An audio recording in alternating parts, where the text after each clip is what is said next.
There we go. Okay, I will, as you say.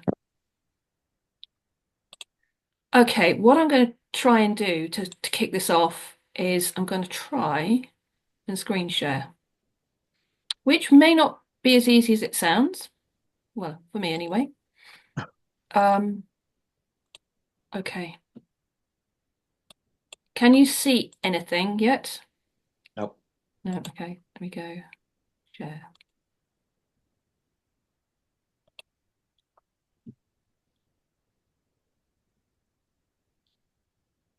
Okay. Ah, joy. There we There we go. go. Okay. So that's, at the end of the day, we've got a pretty rounded idea of what milk is and what it's about. But I don't think an awful lot of people out there understand the difference between what's on the shelves in the supermarkets and real, good, honest, down to earth, I'm going to say pastured, and the Holy Grail, raw milk. Um, and that's why I say, is it good for you, the cows? The farmers are critical in this because I very, very much believe in the biodynamic principle of the farm being an organism and the farmer is the head of the organism. And if it's not good for the farmer, it can't be good for the farm. So that's why I've put that in. Is it good for the pastures? Is it good for the environment? Is it good for the economy? Just to say who's here, say hi, John. Is Sarah with you? No, if she'll be logging in from a different Okay. place. Okay. If she's here, doesn't seem to be, does she? I'll remind her. No, that's fine. It's marvelous. I haven't just got Catherine. I've got Barbara as well. Hi, Barbara. Rogers. It's all right. Everything's minimized on my thing. Roger. So we've got two wonderful holistic vets here. I'm hoping Naomi will be joining us. She coordinates and has done. I mean, the Raw Milk Group in Reading is 10 years old that I know of. Um, my daughter, who is a very new mum, has insights from the largest mobile pastured dairy in the country, where she worked for nearly a year. And I might just come up with a few suggestions along the way. So the point being, as I said earlier, commercial milk. I just wonder how many people truly understand what goes into the milk that goes into the supermarkets. And I am not the best person to talk about it. I've seen it from the periphery, I've been there, but I've never actually got hands on. Um, Anyone want to sort of pick up, or shall I try and give an overview of it? If Give an overview, and then we'll butt in if we think anything needs adding. Okay, well, I think one thing came up last week. I made some comment about zero graze dairy, and people said, "What's that?" And I think that tells you just how far we've gone down the industrialization of food. I mean, to put up huge, great barns and keep the cows in 365 days a year. You go out, you cut the grass, you bring it in. You've probably got a high protein cake ration that probably comes from Brazil. Um, the genetics, and I'd love someone like Roger to chirp in about the genetics of these huge black and white Yeah, cows giving 30, 40 litres a day. I mean, I think it's obscene. What about the calves that they're producing? What about the health of the animals? What is the milk quality? You know, is it anything more than the white water?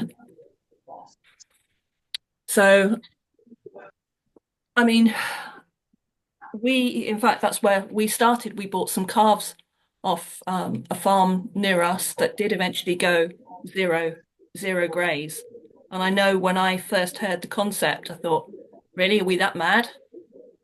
But apparently it's a thing. And the whole thing about the rotary parlours where they can go and get milked without a person involved any time of day or night. You go, really? So it would just be lovely to have someone else's thoughts and inputs on where we're at for the masses. Yeah, I mean, certainly when I was doing my farm vet work back in the 90s, the most herds still then were probably averaging maybe around the 100 mark, quite a few underneath, quite a few over. And if something was 200, 300, it was very rare. These days, I think they're all, what was considered very rare in my farm vet days is now very uncommon because they're so small. Could you just explain what those numbers were? Yeah, you know, a lot of the herds perhaps only had 60 milking cows, and some of them up to about 100, 150. Okay. And there's probably a bit of an equal spread, around that sort of 100 average, but probably more above than below, I suppose.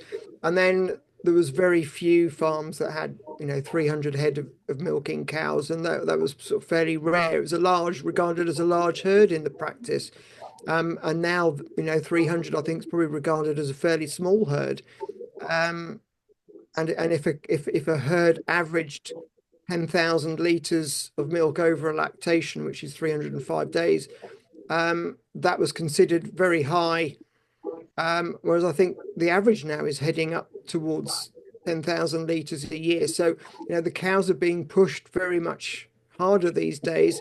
The genetics has been pushed to prioritize yield in terms of amount, and possibly because consumption has gone perhaps from being full milk down to sort of semi-skimmed and skimmed because of falsehoods in health, and Yeah. also because the milk has been pasteurized, which has actually made it less digestible, and so people have gone down to sort of watered down milk effectively. Then the volume of production has been more important, I think, than the quality of what the milk it is. Other than the fact that they're very much stricter now in terms of hygiene and cell counts in the cow, in the milk, and all the rest of it, which is sort of an indication of background bacteriology. So cows are on a metabolic knife edge. I think they average something like 4 lactations in a lifetime, which is, when I heard that, was absolutely gobsmacking to me. Some of the cows that I treated when I was doing it, cows were 10, 11, 12 years old. So the idea that, there was only four lactations in their lifetime, it really, the welfare has gone down, but it's a lot of it has come from pressure because of what people's perception of milk is. And if you say to them, how much fat is in a full fat milk, they'll probably go 20, 30%. They've got no idea that it's only 4. And they'll happily have chips, whatever percentage of fat chips are, I don't know, but I'm sure it's more than Of 4%. refined seed oils, yeah.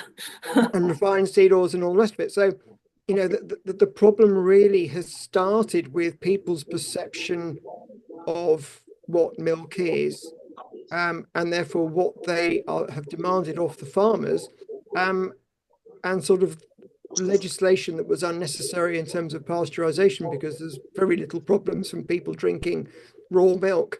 And that has led to a whole chain of events which has taken us to where we are. I think that makes it a very much more complex problem to sort out as a result.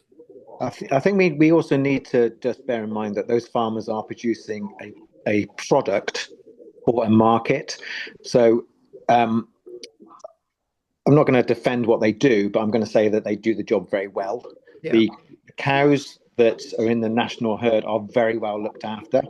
You get these images of that the vegans like to push, where everything's being abused. They're not being abused, but they are working really hard.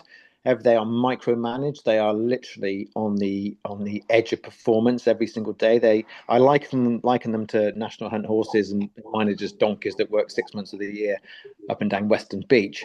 It is quite a different thing. So they can only last 4 lactations because they are actually spent by the time they get to the end of that.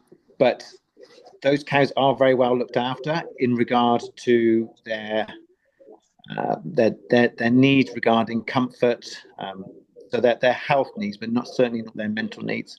And it's very easy to rubbish that industry, but actually they are actually doing a very good job for the product they are producing. Now, the product they're producing is nowhere near as high quality as what the lower input, grass-fed, cow-calf, regenerative farms. I mean, the milk I'm producing is superior in the absorbability of the constituents. So I always like to just say that those farmers aren't doing a bad job; they're doing a good job, and they're providing a product for a market. Now, that's the way we've been driven as farmers, and probably the reason Tim gave up, because you're on a treadmill. I mean, my father in 1988 was getting paid more for his milk than I was when I packed up my milk contract 5 years ago. Was it 4 years ago? Marianne, can I just say if you can mute everybody, because there's a lot of feedback coming back. Yeah, sure. Let me just. All right. That sounds much better. Yeah, excellent. You're just like a anything. bird. Oh, did you not? Oh, it just stopped. Okay, good. So, where did we get to? Oh, I'm just looking at your list there. I think Roger and I both pretty much covered it. But Yeah. as soon as you start taking the stress away from the animal, then you are going to be having a better product, whether that be meat or milk. And that is measurable. Certainly with the meat, with the omega-3/6 mixes, and just the pure quality of the protein. And I liken it to go into a very fancy restaurant where you have this tiny little bit of meat on your plate, and you kind of go, I'm going to have to stop at the fish shop on the way home because that's not going to fill me up. And then you eat it and you kind of go, I couldn't eat another thing. And it's just purely the quality of the protein. And I get people when they come and have my beef from here, and also my pork, which is just milk fed. They comment on how little they need to feel satiated, and it's a sad realization that people have been told they need to have bulk. They don't feel like they're getting a deal unless they've got a big amount of food on their plates. And Roger and I, although I must admit I'd just fallen off the wagon, but we were pretty much, well, Roger's a carnivore. I was carnivore for a very long time. You don't need to eat very much food at all. From the amount of food that I used to eat when I was a fat, overweight, and very unfit and on the way to a heart attack person 6-7 years ago, I used to eat every 2 hours, and I just couldn't get enough crap into my body. And now I tend to just eat meat, and I eat once a day, and it's a completely different mindset to food. And that's what one of the things we've got to instill in people is they don't need the bulk, they don't need the quantity, they don't need 3 meals a day. 3 meals a day is a marketing term for the supermarkets, as is balanced diet, as is the 5 a day. Where this far in the northern hemisphere would we have had any kind of carbohydrate now this time of year? I mean, I've had people come and say, you need to balance diet, and I will say, well, that's great, I understand that, but what balance should it be? What's my fat, protein, carbohydrates? What are my essentials? What do I need to eat? And they said, well, just balanced. I said, well, you can't just say that. You need to tell me what the balance is. How much carbohydrate should I be eating this time of year in the northern hemisphere? Because I did a DNA test to find out where my genes are, or what genes came from, and they are very much in this northern European area. Well, there isn't any carbohydrates. You might be able to save apples for a little bit of time, but actually you won't actually have many. So the only thing we can eat around here this time of year is got further or feathers on. And so I'm sorry to hijack it, but I read a really interesting book about vitamin D, and it made so many things just fall into place about our cycles as animals, and the fact that we don't observe them anymore. So the only time we would have had access to carbohydrates would be fruit, berries, and I'm talking obviously quite a while back. We've been evolving for 3.5 million years, is it? So within as we were evolving and became this far north, the only time we would have had access to carbohydrates would have been that very small period, summer, autumn, where you're aware of the SAD syndrome, seasonal adjustment disorder. Well, that's actually our body's defense mechanism. So the vitamin D drops, your body says to itself, lean time is coming. We need to eat more and do less, which is exactly how you feel with SAD syndrome. I used to suffer with it until I got my vitamin D levels. And you had no enthusiasm, no get up and go, no desire to do anything in the day, and you just wanted to eat chocolate and crap. And so I sympathize with people, but when I explained it, when I researched it and I constantly explained it to other people, it just makes absolute sense. We are like bears. We just don't quite go into the actual hibernation state. So we need to up our vitamin D. But this is where the argument with the 5 a day falls down, because that much carbohydrate, that much sugar, that much fructose every single day, spiking our insulin, putting fat into our cells, is the one thing that we are not designed to do. We are designed actually to fluctuate in our weight. Now, because we don't get any lean times, we don't need to do that. We're intelligent enough that we can avoid having any areas of starvation. But of course, the fasting that is the rage now would have been our normal process. We would have fasted. We wouldn't have eaten every day. I mean, like I've got 3 dogs. They don't eat every day. They eat 5 out of 7. They're not designed to eat every single day. We aren't designed to eat every single day. I mean, I'm not going to say I fast that often, because I don't. But at least I'll try to do the 18 hours in between and get there. So I've done a lot of research, and when you start going down the wormhole of realizing that pretty much all the marketing from the supermarkets is a lie, everything from the government, the food pyramid is actually inverted. It should be the other way up, and it's all led for money and greed. And if you've got a very fat, unhealthy population, who's going to benefit from that? And it's big pharma. And the links and the ties are very clear to see. And so I've meandered way off course. But the quality of the food I produce means you need to eat far less of it. And it's better for the animals. It's better for the environment. It's better for the farmers. I feel now that I wasn't feel like I was abusing my animals before, because we weren't that commercial. We were semi-commercial, if you like, but we were a milking operation. All we did was milk cows. Every time they had a calf, it went to market for somebody else to rear, and we would buy cows that were heifers that were lactating, so their first lactation. So it was quite a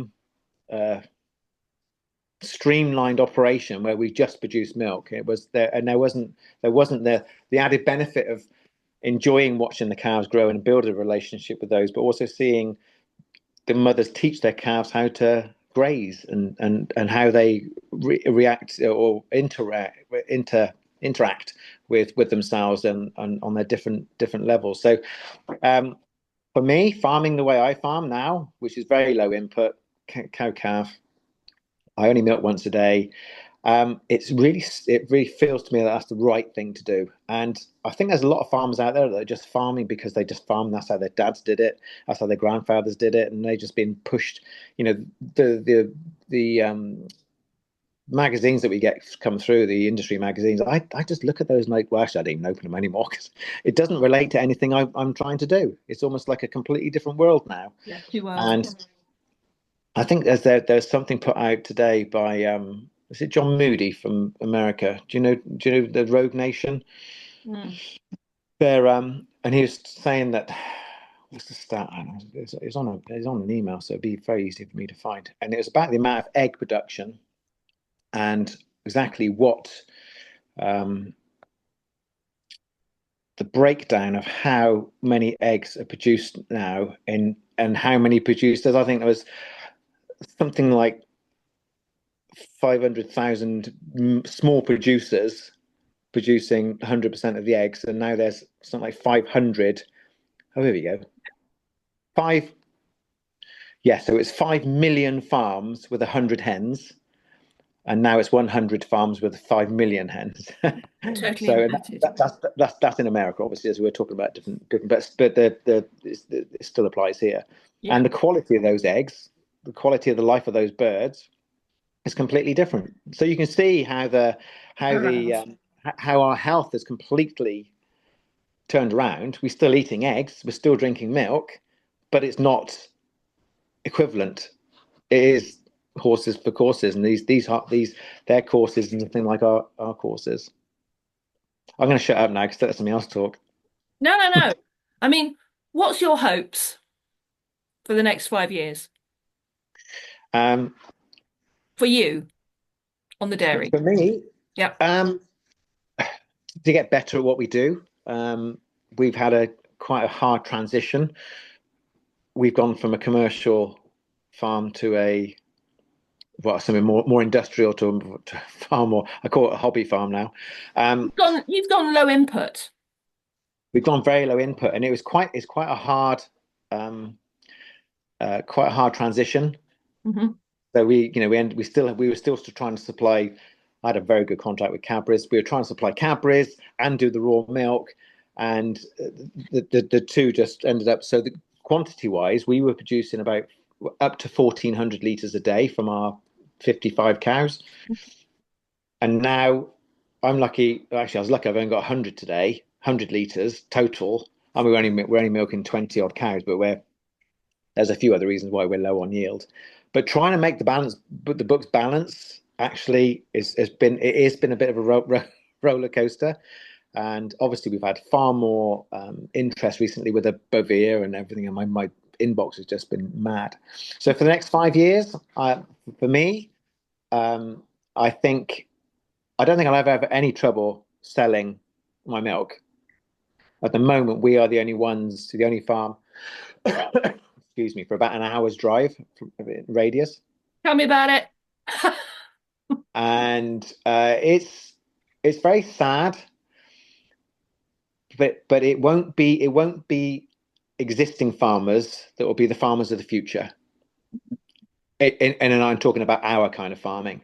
It'll be middle-aged career people that have realized actually their life, their not their life, their purpose has changed, and they need to be either producing good food for themselves, which will obviously then spill over into producing other things. And I've had a lot of interest from people that are working in the city that have money and they can go out and buy farms, but they have no experience. But those are the perfect people to start producing our good food, because they can learn it the right way, and rather than unlearn it like I've had to do, Yeah. which is quite difficult. So the average age of the farmer is over 60 now, I think, isn't it? Is it over 60? I think it's actually quite a bit over 60. Yeah, it is. They aren't changing. They're staying the same. They're just waiting for the retirement.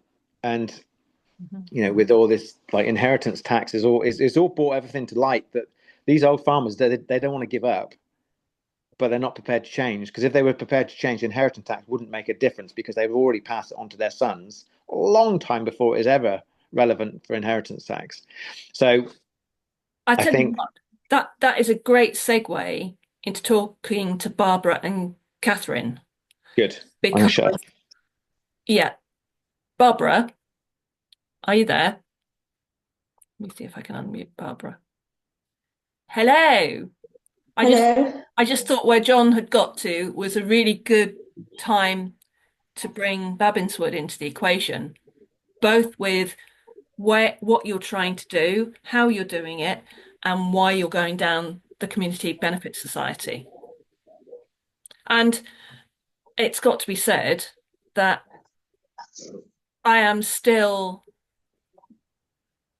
I'm still sharp intake of breath that you come from where I wanted to be, and you're transitioning from a really good veterinary practice into regenerative farming. And, it takes, I've got to say it because you're as crazy as I am to do it. But your heart has got to be completely in that place to do it. And I Yeah. understand why, Barbara. So go ahead. Mm. Well, I'll say a little bit. Cash is much better at talking than I am. So what we're doing, we kind of started from scratch again. We took the farm back in hand after it had been rented out for 17 years. We took it back in hand with one rescue dairy heifer, and now we're building up. I think Cash will correct me if I'm wrong. We've got over 80 dairy and beef. We want to do it right. Animal welfare is our priority. We want it to be good, nutritious food. So we decided we want to look after the soil fundamentally, obviously. And so, holistic grazing techniques. And also we wanted it to be pasture fed. And also because of the animal welfare, cow-calf dairying. And I think if you could put a package together, I'm really interested to talk to Jon more. If you could put a package together that's more difficult to keep going, I really can't quite imagine it. You sort of put yourself on the back foot, and at times, we say to each other, why are we doing this? And I say to Kasha, it's because it's the right thing to do, but it has put us in a very precarious financial situation, partly because of the divorce process, costing lots and lots of tens of thousands of pounds. I've had to buy part of the farm. The farm is 180 acres, pasture land, has been arable in the past. And we're having to, in order to buy half the farm, we're having to raise 1.5 million. And the way we're doing it now, because we couldn't persuade banks that investing in the future of the planet was more long-term vision than actually just trying to make a financial profit. And so we're now selling. The aim is to sell half of the farm to the community in Community Benefit Society. They will rent it back to us because our customers, my clients, everybody that we talk to is behind what we're doing. They know we're doing the right thing. They want us to keep going. And so we're now coming together. Well, we have been coming together over the last couple of years, culminating in the crowdfunder launch this week, today, in fact. It's still Monday, I think, isn't it? So here we are, still trying to do the right thing, struggling at times. And over to you, Kasia. Talk about the animals before I start talking about sheep. Oh yeah, I'll definitely talk then. Yeah, so I think thanks, Mum. Great intro. And just to sort of touch on the reasons why we didn't just sort of sell up and move to a smaller farm, was because since the farm was converted to organic in 2002, it's definitely been Mum's vision, and also I've been brought on board with that's really a real special thing, and that our soil has been cared for over 2 decades, and that has to be maintained at all costs, basically. So instead of just selling half the farm off and continuing on a smaller acreage with a smaller herd and smaller number of sheep, we decided to fight to keep the other half of the farm, and with this we've moved towards community ownership.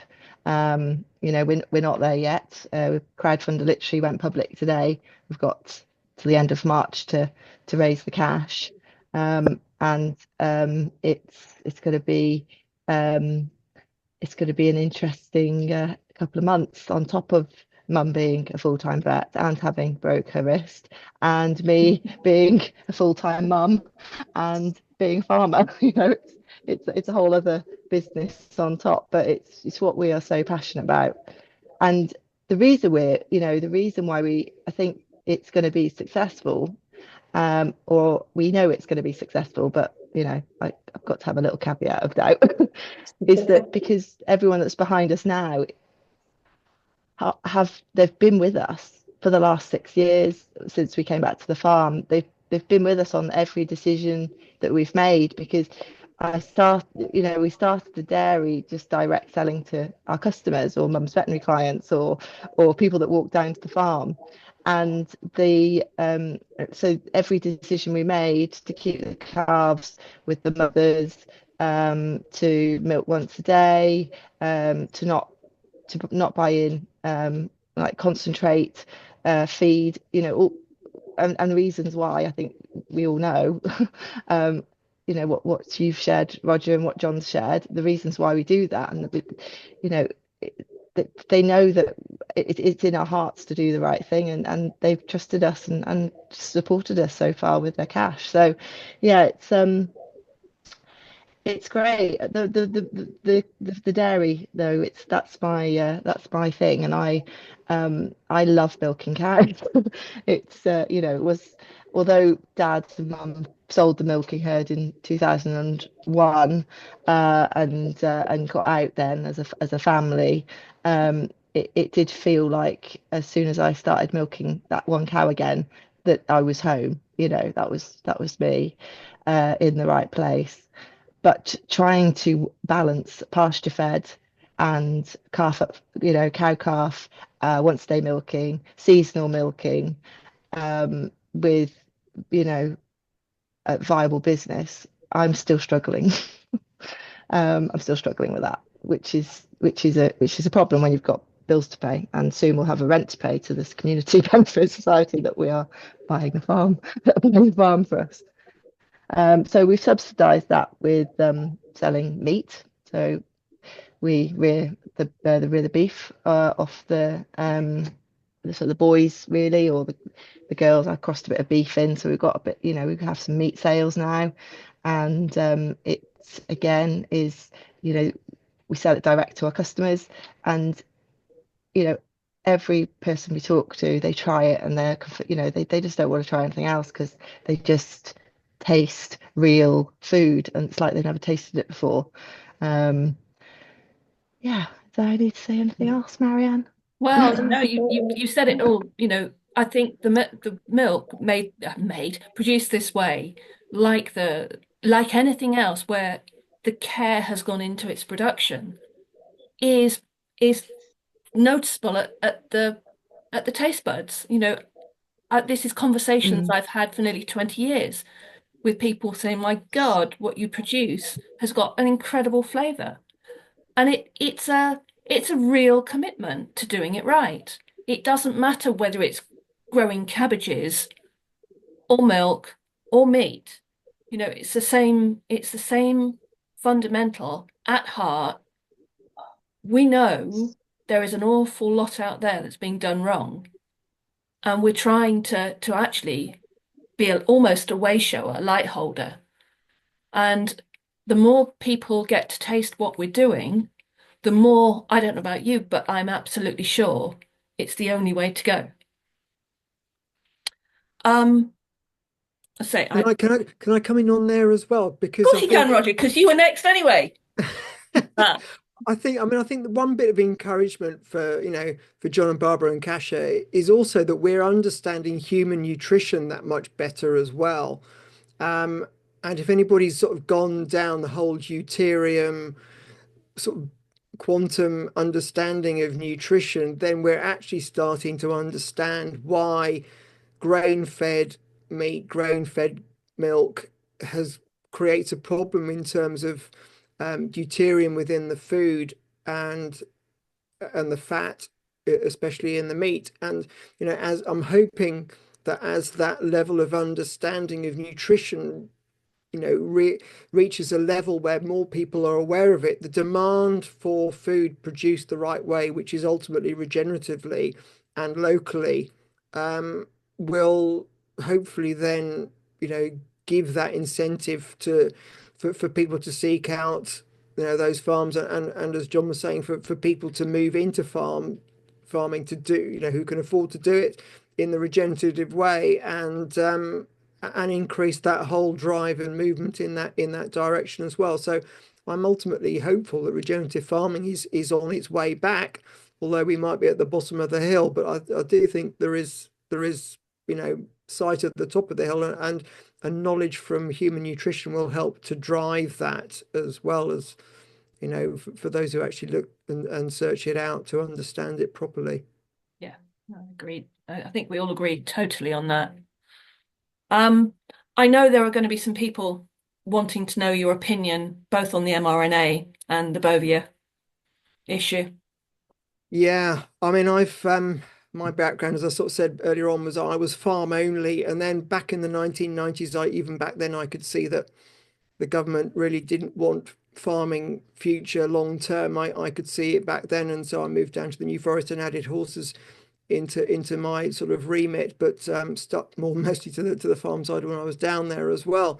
So I've sort of always had that sort of background, and then I discovered the alternative side of veterinary medicine, with some fairly cutting edge Russian technologies, and went down that whole scientific quantum physics rabbit hole to understand it. And the rest of they say is history. So that's pretty much what I concentrate in doing now. And obviously, Barbara and I have our paths have met at BAHVS sort of congresses and things in the past. So we know when the whole sort of mRNA issue happened with COVID, and I had the time to look into it all. I was horrified as to what it could actually do, and I was concerned, obviously, that it would move into veterinary medicine at some point in the future, and it has already in the United States. And well, I was lucky earlier on in COVID. I found Richard Fleming and Kevin McCairn, who are two scientists, one a doctor and the other was a sort of neuroscientist, and talking very well informed about the spike protein and the mRNA jabs and what they could possibly do. And one of Kevin's interests was prions, and I sort of had this revelation one day that if mRNA goes into the body and starts producing proteins, not just the ones that it was intending to, but maybe others as well that it wasn't intending to, could these be prionogenic? And I spoke to Kevin, and he said, yes, absolutely, they could be. And then there were some papers published that said even the mRNA itself could be prionogenic. And for those who don't know what prions are, they were what caused mad cow disease, and Creutzfeldt-Jakob disease in people, scrapie in sheep.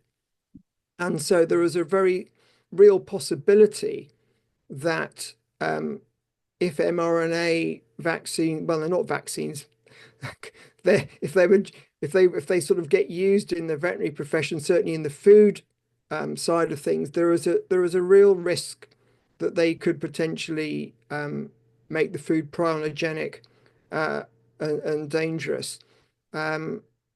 And it's even recent research on prions has shown that that the prions can even go into the soil, and plants can uptake them, and it can go into the leaves of the roots. And they think that is partly how chronic wasting disease in deer, which has been spreading in the United States, is being spread as well. So it's not just that it will be in the animals; it will be in potentially if slurry is used on the grounds for fertilizing crops, it potentially those prions could get into those crops and then into other, edible parts of the crops as well. So this is a whole environmental issue, not just for meat eaters or anything like that.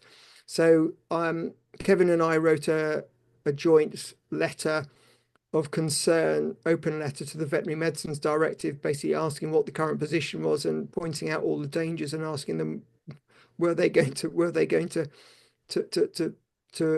authorize them. And at the moment there aren't any in the UK. There are mRNA jabs in the USA. They've been using them in pigs somehow since 2018. And the problem with how they're using them is they're not just one product. So the product in the States is called Sequivity. And what happens is if there's an outbreak, for example, of pig flu, because it's used in pigs at the moment, then the vets will go along, they'll swab it, send the swabs off to the lab. The labs will identify the pathogen. They will then sequence it, decide on a protein of interest or a gene of interest, and then they'll develop an mRNA jab for that based on what's come back on the swab. And that whole from swabbing to going back to the farm is 8 to 12 weeks, in which case there is no time whatsoever to check whether the protein that the mRNA is getting the body to manufacture is going to be prionogenic or not. And because different farms will be having different products effectively going into each one based on its individual swabs, the post-marketing surveillance is very unlikely to pick up a problem, because it'll be pockets of it in different areas. And with the numbers that were potentially being used, it would only be a matter of time before something that was produced would be prionogenic. And there's even some evidence to suggest that you could get things called super prions, which aren't even species specific. So, these are very existential, literally, threats potentially by allowing these jabs to go into our food chains. Unfortunately, they have got mRNA jabs for rabies in Canada, canine influenza in the States, and Philippines and Mexico and Chile, I think. And they've just passed one in the States for feline FELV, I think it is. So these would all be Nobivac, and they're calling them next. I can't remember it's a funny name. It's not the normal Nobivac vaccines, but they have got another name. They're calling them particle RNA vaccine. So they're changing the name because they know the public is very much aware of the mRNA side. So they're trying to call them particle vaccines so that they try and hide what they are. And then of course we've had the whole Bovaer situation. And again, I've written an open letter to the Veterinary Medicines Directive and also to the Chief Veterinary Officer and AFA about it, questioning why in the UK Bovaer is a feed additive and not a veterinary medicine, as it is regarded in the States by the FDA. And to cut a long story short, they've come back and said, well, that's because the manufacturer applied for it under that license, so we let them. So they chose what they wanted to be. They chose that they knew that if they would try to get it into the beef over here, that probably wouldn't happen. So they just went for the dairy to begin with. And actually, although the Food Standards Agency, who was the organisation who gave it the okay as a feed additive, they tried to make out it had been assessed for cattle as well. I actually had an email from the Chief Veterinary Officer admitting that there was no veterinary assessment of Bovaer in terms of health and welfare for the cows. So we've got a product being used as a feed additive in the cattle that hasn't been properly adequately checked from the veterinary perspective, as far as I'm concerned. And there's the longest trial where they actually used Bovaer in cattle was 15 weeks. And on that basis, they want to say that it's safe for using for a whole lactation upon lactation. So, the work hasn't been done, as I pointed out to the VMD, and the FSA. You say it's been assessed. Well, you haven't got the data to assess it because it hasn't been trialed for long enough period to give it that assessment. We don't know what the cumulative effect of it is. We know that Bovaer has got warnings for those handling it because it's an irritant and a respiratory problem, and can get into the eyes and everything. They haven't even given it the all clear on genotoxicity, although it's being used at a lower level than it gave suspicions for the genotoxicity in the trial. We still don't know because they haven't done long enough tests to know what the cumulative effect of it is. So, and the trouble with once you start having genotoxicity in a dairy industry, cows are born with the eggs for the whole of their life. So if that cow is infected in utero or is affected, genotoxicity happens in utero, then you've got a couple of generations going to be affected, not just the cows that are being fed it. So the implications are quite potentially long lasting. And then of course the other thing that I've been quite vocal about is, I asked the VMD, I said, who actually has been passing the PCR tests being used on the farms to make sure that that they're fit for purpose, because Carrie Mullis, who was got his Nobel Prize for developing the PCR test, said they shouldn't be used for clinical diagnosis.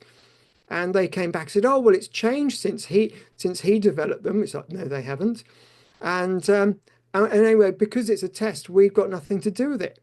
So nobody has actually done any official authorization or testing of the PCR to say how efficacious it is. And yet we know from PCR testing that because it's very good at amplifying things up, that if you've got a disease which is at a very low prevalence, you've got a very high risk of a false positive.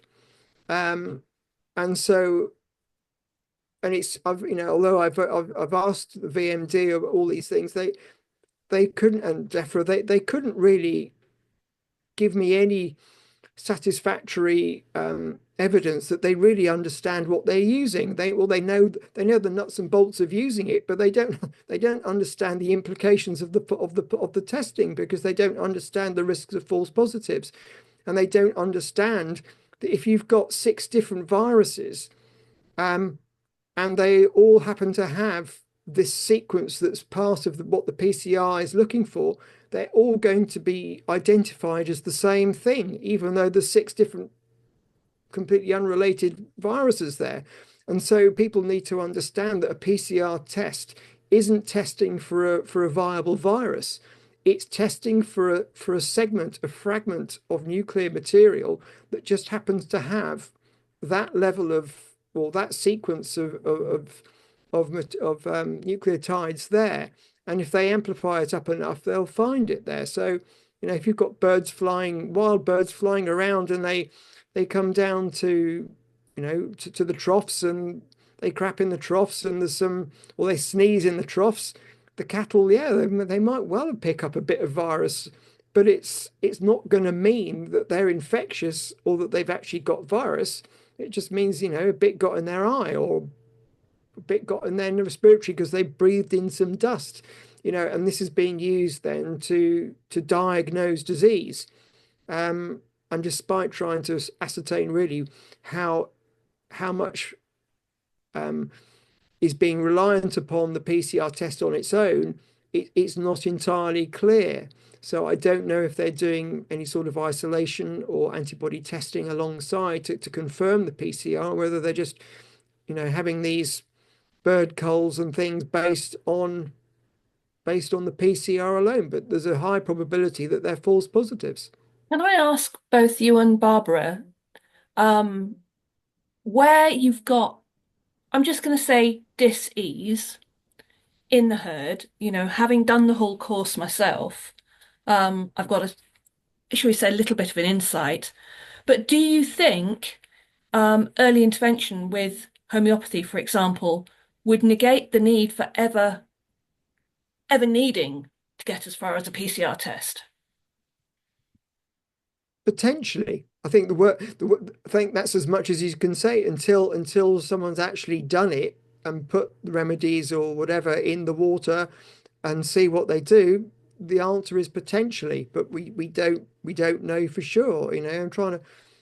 It'd be nice to say yes, absolutely, but I try and keep my feet on the ground and be very grounded in what I say about things, so that when I do say this isn't safe, people know that I've actually gone into it and I'm not just scaremongering. No, that's fine. I try and keep on the ground. I suppose it was me just looking at the solution. I had my solution hat on again, so I yeah, I mean, but the answer is potentially. Okay. Because I'm sure you're going to have thrown up quite a few questions. So anyone that's out there, just please write write them down or put it in the chat, and we'll go through the Q&A in a minute. Naomi, are you there and are you muted?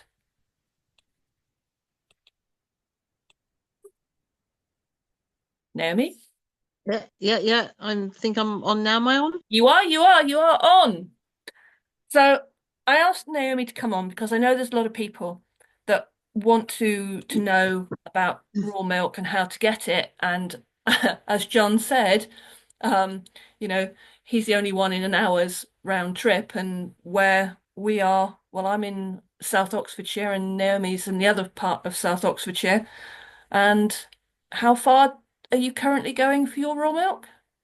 It's just over an hour, sort of like 35 miles, something like that. Yeah. And I think So I took on a group that had been buying from the same farm for about 5 years, and I've been running it now for 8. how many times have you had to change farm because of TB or other? We've only changed once. We've been really lucky. And possibly twice. No, twice. So the most recent time was a couple of years ago, and we had to go to a farm which was 35 miles in the opposite direction. They are currently not able to sell raw milk. So it's like, where else can you go when it happens? And if you particularly want Jersey milk, which our people all do, the first time it happened after I took over, the only other farm wasn't Jersey, and you can taste the difference. And people don't like the A1 protein. So the biggest problem that we found with buying with the buying group is getting it transported. Because although there's about 50 people on the group, it's always been really hard to get anyone to go, even paying them. They either haven't got a big enough car, or they haven't got the time, or they haven't got the strength, or whatever. So I've been very lucky, and I've had drivers, but if anything happens to them, it's me who has to go. And if anything happened to me, we've got a whole order that won't be collected. And the other thing that we found when we've had to switch farms, the one we buy from, they already bottle by hand. And most farms are using the vending machines. And we're picking up about 200 litres a week. And nobody wants to stand there and fill up 200 litres at a vending machine. So we had to get the farmers to agree to do it for us, which is costly for them. Have you had any problems changing farms because they're concerned about the legislation? No. Okay. But then I've only been to the two of them. So one was local. It was actually closer to us, but they're the ones who didn't have the Jersey. But then they had a problem with their vending machine, and they had to shut down. They've moved to Wales now anyway. But no, we haven't had a problem. The way that we do it is we pick it up in the morning in crates. It goes into a storage box in my garden, and people come and collect. So it's all pre-ordered, and they come and collect. It's the summer. It's I have to do my best to keep it cold, but we've never actually had any problems, which is a good thing. Whether or not we were ever, I don't. It's not illegal, is it, to buy from the farm and distribute? So if there was any problem, I don't believe the farm would be affected for selling, because it's not up to them to know that I'm not buying 200 litres for myself. You're not soliciting the sales, which I gather is the caveat. You're buying Yes, we don't solicit. No, so people buy, we have an online order sheet. People order what they want, and then they collect what they want, what they've ordered. So it's very specific. So it's basically just a collection hub, so that we don't have 50 people all driving to the farm. The thing with the testing, personally, I mean, maybe the vets could answer this. I don't understand why they have a test and it's an inconclusive marker, and then they have to shut down the raw milk cells for ages. Why can't they test the milk? They don't have to. They don't have to. It's only if you have a reactor, you actually have to stop selling. Right. That's the only A time you reactor, stop. yeah. So inconclusive, it goes through a second time. Issues a second test would be inconclusive. Then that's classed as a reactor. And I think it would depend on exactly how many other inconclusives or reactors you had in the herd as to whether or not you'd need to actually close down. They're not quite as rigid as it actually, some are and some aren't. It depends. Some the information changes. Let me put it like that. And it depends how well you know your farmer as to whether or not he's going to continue to sell to you or not. That's also going to be an issue. That is one thing. They will never sell the raw milk once they've been shut down because it's not worth the risk to them. Mm-hmm. So one of the fact, both the farms that we use, they have contracts with Arla.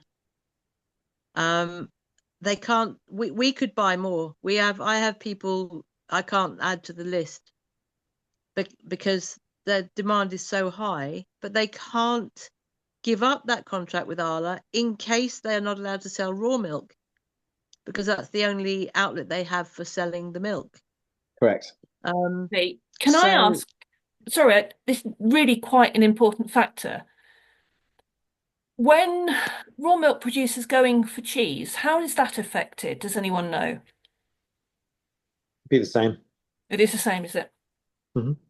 Okay. So Yes, I've got my solution hat on, sorry. So we were very lucky. The farm that we buy from in Hampshire, they make ice cream. So they have a machine that lightly pasteurizes. So some people were still happy to buy their lovely Jersey milk lightly pasteurized, and the taste really wasn't that different, and it was as close to raw as we were going to get without going somewhere miles and miles and miles away, like Dorset or somewhere. So the difficulty for us is there's always that risk that at some point we've got 200 litres that we can't buy, and both farms sell to Arla, and they can't up the quantities because they say they can't have the lorry, the tanker driving 3 hours to pick up 100 litres, because Arla doesn't like that. So they have to keep that going because of the risk of being shut down for raw milk sales, which makes it very, very hard. So, I mean, we've been very, very lucky because the farm we go to has been going for about 50, 60, probably 60 years now. But as I was listening to earlier, the farmers now they're in their 70s. But I think the younger ones are taking over. Their children and grandson are taking over, which is great. But two other farms sort of around here, they've both been shut down or they've closed down for whatever reason. And it seems to be the vending machines that are often the problem. So I wonder if I think it's probably bacterial or something. The vending machines can be a real pain in the ass. Yes. Yeah. If when we test obviously all our milk for coliforms and lots of pathogens, and sometimes the certain vending machines are worse than others for raw milk. Certainly. Right.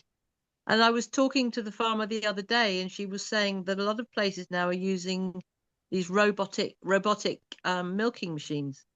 And she said they went and they saw a demonstration. It does a little squirt of water and it gets these brushes out. And she said, which is fine if the teats are fairly clean. She said, but if they've been lying in a cow pat, all it does is make it more liquid, spread it around, and then it all gets into the milk, and then they have to throw the milk away. Which sounds really disgusting. I also thought that too. You saw that? I could never have a robot. And I know there's a few robotic raw milk producers, but there's not many. Yeah, No, and I'm guessing that would be really risky too. So that's like the more risk factors you put in, the fewer farms there'll be, and the harder it is for someone like me to keep the group going.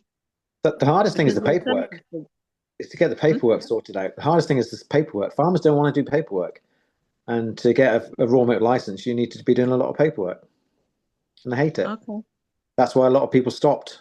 They did they revised the system 3 years ago, and they actually lots of farmers just said we're not going to bother to do that. We're not going to bother to. Is a book, of protocols and everything you've got to do.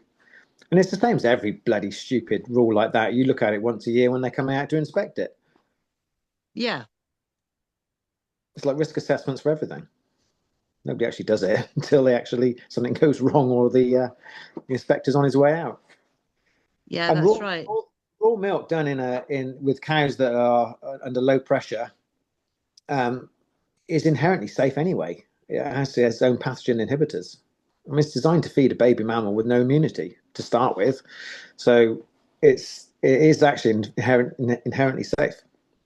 It's only when you start messing around with their diets and changing the pH of the stomach, you start ending up with raw milk, which isn't quite as suitable for drinking because it doesn't have the pathogen inhibitors in it. That's where it all went wrong in the start when they started taking. So the reason they started pasteurization is because in the industrial period 1800s, they moved the workforce into towns, so they had factories. They couldn't get the milk into the factories because they didn't have good refrigeration. So what they did, they moved the cows into the towns, and then the cows didn't have any grass to feed, so they would feed them extra waste from the bakeries and the breweries, and they completely messed up the cows' microbiome. So the milk that they were producing, the cows were sick. The milk was not good quality, and it was literally killing people. It was making people ill. And so that's why they decided to pasteurize it. And for very good reason at that time, it didn't apply to the country people that were selling their milk every day to the people that were up the road and they were drinking it in one day. It was perfectly healthy for that. It was only when they tried to do things outside the scope of normality that it all went wrong. You actually touched on a really important point there, is they're still giving cows things they weren't designed to eat. Well, yeah, they are, absolutely. But not quite in the same quantity they were in the industrial period. Well, our farm, they do grass and silage, but because the weather has changed so much, when it's been really dry, they've had to start giving the silage much earlier. So there's always that the changing weather patterns, like the constant rain. It does become a problem. So just that if you want to be grass fed, you want your cows to be grass fed and silage fed, and the weather is just so atrocious that as it has been, what alternative is there? So you just have to hope. Well, that sort of brings me very much on to my daughter's own insights from working on the mobile dairy, and which was 100% pastured, and on a mob grazing basis with herbal lays. The quality was phenomenal, and sadly, it was all under an ALA contract. But from the bigger perspective, they're effectively doing it right, and right. But it's just such a shame. It was going into the bulk tank of Dear Mr. Arla. And I just thought I'd put a few pictures up to give you an idea of what a mobile dairy looks like, because, and I'm sure John will know, after the Second World War, the dairy industry was in tatters, and there was a Mr. Hosier that developed a little mobile milking bale and totally reinvigorated the dairy industry. Over time, as the dairy herds grew, it fell out of favour. And sadly, I forgot to put a picture because I've owned one recently but had to sell it. they have now started making mobile dairies again because people are realizing the value of the cows being out in the grass, and you take the parlour to the cows rather than the cows to the parlour.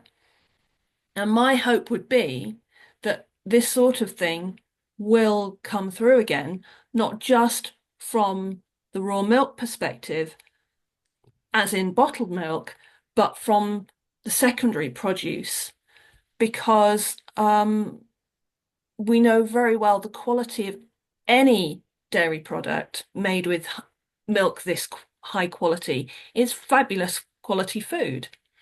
And so for the time she was working there, I would almost cry at the thought of where this was going, just into a tank to balance butterfat, I would assume. And there you go, there's a picture on the left of the cows waiting to come in the dairy. And I cheated. The picture on the right is not from the mobile dairy, but that's one of ours, showing how grass can grow and how well the cows can do on it. It just takes more time. And just as a by the way, we will be having a 10-year soil analysis done, and I think we've sequestered an awful lot of carbon, gained an awful lot of health in that time, and it would be great to see this adopted significantly more. Okay, I'm 20 minutes over where I wanted to be. So, is anyone got in? Oh, yes, we've got questions. We've got questions now. Can I? Is there? I'm still learning. I'm still learning. While you're doing the questions, I mean, that work with Alan Savory in Africa, where they've repastured certain large areas that were arid and dry simply by introducing sort of nomadic herds of goats and sheep into areas of Africa. It shows how much, we need the cows and the ruminants to be circulating around and on the land to keep the soil healthy as well. So, that's, it's all that sort of science is starting to come through and vindicate the regenerative thing from that angle as well. It is. I mean, we had it wasn't me, it was my partner.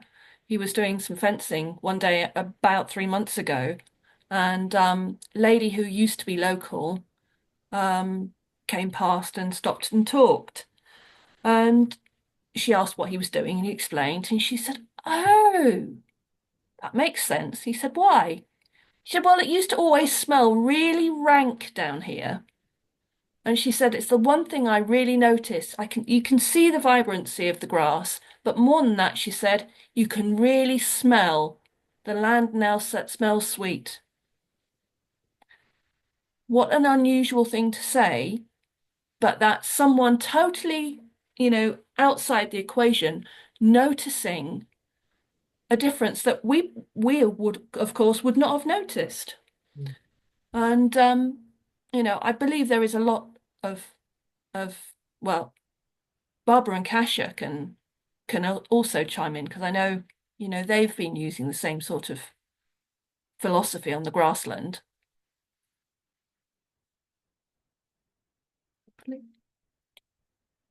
Hello. Yeah. What have Sorry, how are you everyone. seeing it, Yeah, go on. Kasia? So I'll just hark back to the pictures of the mobile milking parlour just because I want to jump in on that. Which one? And I do think that the design of this, well, what you said, taking the parlour to the cows rather than bringing the cows to the parlour. Yeah. I think this would be a real sort of this would bog jam for me, having a system like this, because not only would we not be sort of having to track cows back and forth to the parlour every day on the same earth, but also because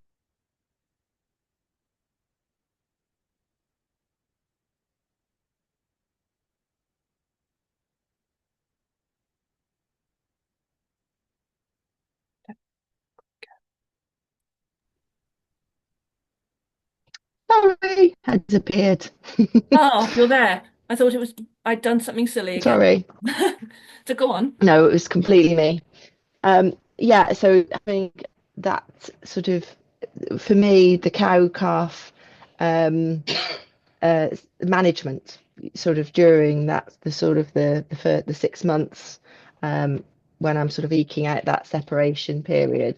Um, back to the barn of an evening, I I do the separation in the field and bringing the cows away from the mums, bringing the cows away from the calves, just for morning milking or whichever milking it is. It's a pinch point again, but actually to be able to just push the calves onto the fresh grass in the morning beyond the parlour, and that's where the cows join them the next day, just makes perfect sense. The calves are getting the best grass. They're ahead of mum, and it's a motivation then for mum to get to them. And yeah, I would really like to have a mobile milking parlour, is all I want to say, really.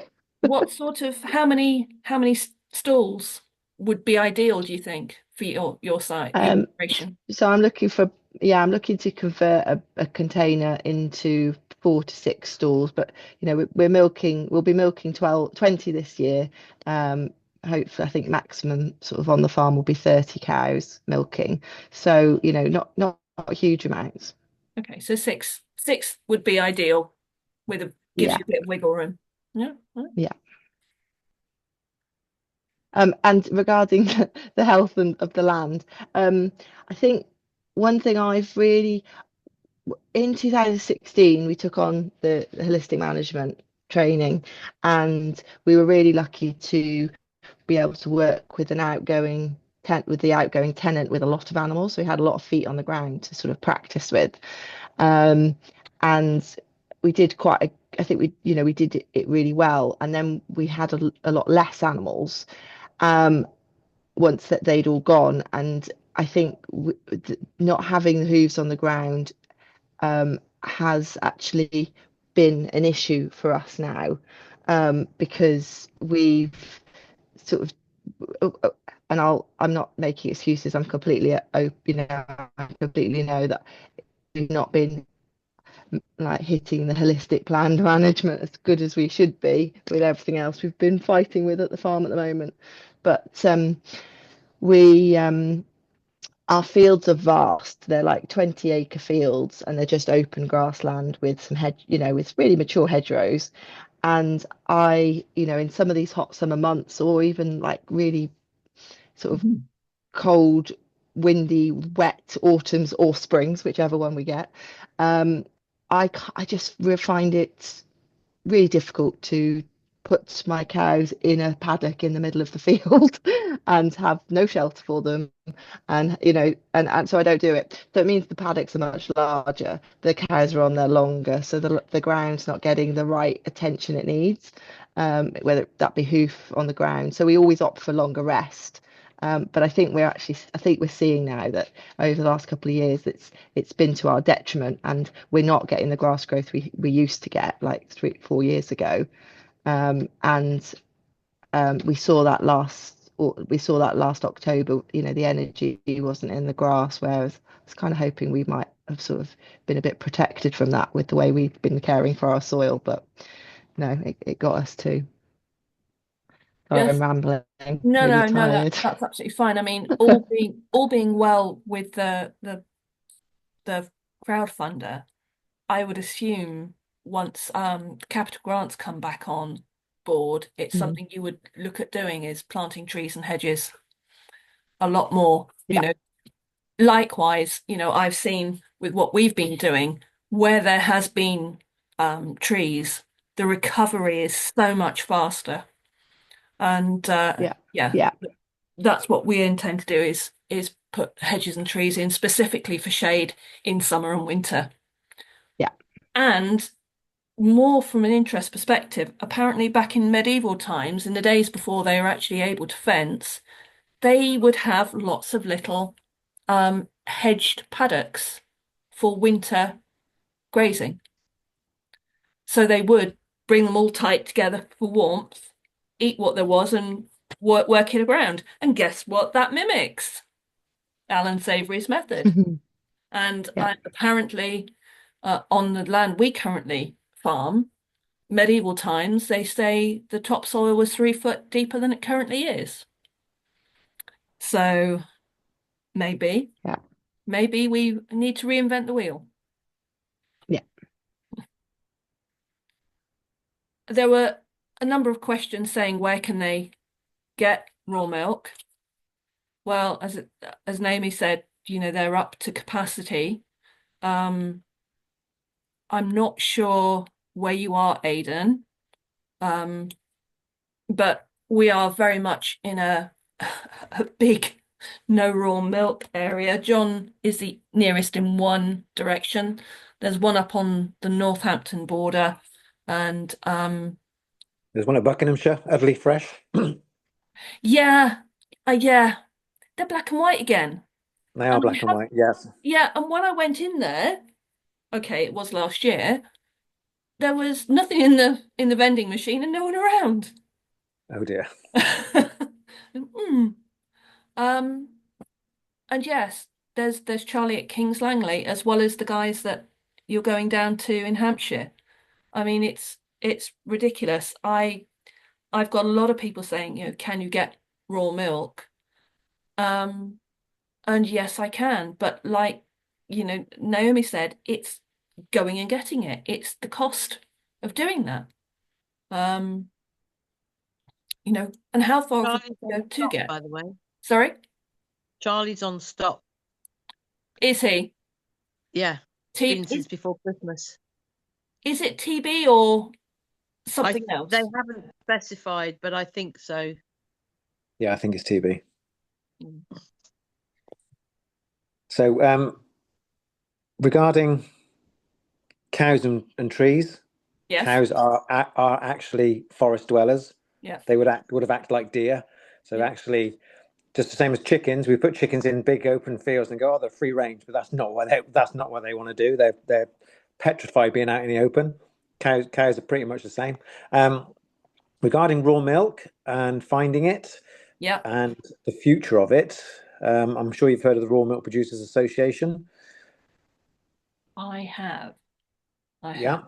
Yeah. Okay, I'm one of the founding directors of it, and we've actually set up a supporters segment to that, where you get lots of updates about what people are doing and what the benefits of raw milk. Yeah. But what we're trying to do is more funding, because one of the problems that we have is we cannot tell people that we can fix their IBS and their eczema and their asthma. I can get them to give me testimonials to say they've done it, but because there's no peer-reviewed scientific literature of that, we're not allowed to actually, well, there's a few bits coming through, but there's very little. So we now employ a girl 1 day a week, and we're going to be starting doing more research-based stuff. But it costs money, and it costs researchers, and we need more funding to get it. So I think it's £20 a year, the cost of membership, and you'll get regular updates. So within this group, it's a great way of maybe supporting and encouraging other people to maybe start. One of the problems I did when I started, there was just no support. We had to find everything out ourselves. There wasn't an organisation or anybody to help us. So I'm sure, Kasha, you do raw, don't you? Yeah. So you have to find all your stuff out. You have to find all your stuff out yourself, and it's very difficult. Are you a member of the RMPA? I was. I was. Yeah, you need to get I've back had a there. bit of a break from it due to TB breakdowns. So I haven't been selling raw for about a year and a half. Nice. But in April we'll be back on Brilliant. raw milk sales. Brilliant. Looking forward to it. Yes. Someone is I'm really asking. sorry, I'm gonna have to go. Okay. My little ones just woke up. Okay. There is a question here Thank you, regarding everyone. Bye. cows and animals being ill. Would you say this may be connected with geoengineering? Yep. Roger? It's a possibility, isn't it? I know certainly I know that the spraying and stuff in the air has been implicated for symptoms of bird flu. I actually had an email from a vet in the States the other day who said he had a big outbreak supposedly that was diagnosed as bird flu in the States. And when he looked at the birds, he thought it looked very much like vitamin E deficiency. But of course, the PCR found it and they all got slaughtered. So that was it. So difficult to know, isn't it? I mean, there is an agenda without we don't want to open another can of worms now. We can do it another time, but there is definitely agenda to to get rid of farming, and you just don't know how things are being manipulated to actually bring that and engineer that situation to happen. Yeah. Well, I think we might have come to a full stop. Unless anyone has got anything else. Oh, hang on a minute. Have we got a question come up? Can I speak? So I can't type in the time. Yes, of course you can. I've got a large group, and I'm sure that a lot of people will be very happy to spend £20 a year supporting some research that will back up the farmers, the raw milk. And I mean, it's already been banned in Scotland. It's banned in the Isle of Man, where my mum lives. We need to stop it being banned here as well. I think. Do you think that is actually a likelihood? No, I don't think it's a likelihood, but I didn't think that lots of things were likelihoods, and they've come to pass. I think they will, if they have enough reason, and there won't be a lot of reason. If they have what they think is enough reason, they'll close us down. Yeah, absolutely. They're constantly monitoring us on our. So we get tested every 6 months. They come and do a milk sample, and they monitor how many failures they have within that group, within every 6 months. And I've recently had one, and can I be conspiratorial about it? My tests come back absolutely perfect. Theirs don't. They're using a government lab. So, I'm talking about the next day. My results are absolutely perfect, and theirs are off the scale. And I've ripped my pile to pieces. I've done everything, and it's an absolute bloody nightmare. I've just literally today just had a clear test from them, which would be the fourth one. I didn't stop selling because there were no, as far as I was concerned, my milk was very good. So we are against it, and they will close us down if they think there's public interest to close us down. And one of the other things I find absolutely ridiculous is the levels they set the figures at. So when I was growing up, the milk I used to drink that my dad was producing wouldn't even be allowed to go into a tanker now to be pasteurized. So I grew up on some dirty old shit, and my immune system is bomb-proof. And I've never broken a bone. I've got good teeth, good skin, So they've just set figures without any kind of, how much E. coli will make somebody ill? Well, apparently it's 100. So if you're 99, you're absolutely fine. If you're 101, you've got to stop selling raw milk. I mean, it's completely bonkers. It's completely bonkers. The whole thing is completely. So I take their guidance with a pinch of salt, and as long as my cows are happy and they're not ill, yeah, as long as I know that my plant is clean and I'm not getting reports of anybody being ill, then I'm pretty confident that my milk is pretty healthy, and that's what I rely on. And to be fair, my DHI was very much on my in my way this time. So we recently had a breakdown where the one of my customers' sons had cryptosporidium poisoning, and whilst he was in hospital, of course, they ask all the questions: where have you been eating your food? Have you had raw milk? Yes, I've had raw milk, and it was just like blues and twos to me. Well, it must be the bloody raw milk farmer. Who else can it be? And I spoke to the father, and the father basically said that there's loads of kids in the school that have got this illness. It's just his son was worse with it and then ended up being hospitalized. But whilst they were in there, they did a stool sample and found Campylobacter. So absolutely, it must be me. Now, Barbara's making that face. Yeah, that's that face that I put. Oh God, I'm like the irony was, my DHI was here doing the tests as the father's son texts me, could he have 4 litres of milk that day? I said you couldn't write this, and so there are good eggs within the organisation who realise that actually quite a lot of it's a load of rubbish, but obviously they've got guidelines they've got to follow. But on the whole, yeah, they'll close us down as soon as they can. If there's a chance, they will. Well, I think bottom line is we need a lot of togetherness with people that understand what you're producing and why. Well, I think what we need to do, maybe even go into the private, to take it away from them. Yeah. Whether that be herd shares, I mean, even with herd shares, just because you've bought the cow does not mean that you can necessarily drink the milk from them. Apparently that's against the spirit of the law. You need to actually be involved. So I think if you did that, you'd maybe have to milk them come and milk once a month, come and milk them. I don't know, or help with something. Actually, let's be honest. That sort of ethos would actually be very good for society. I think so. It's like chickens. People that want to buy a cheap chicken should be made to kill one. Mhm. You know, Or go into a house with 30 other broilers, yeah, just see how they're brought up. Yeah, yeah. You get my point. So I totally. think it would be great at some point if on the farm side of things we can catch up and see if we can, especially the conversation where we started with Barbara.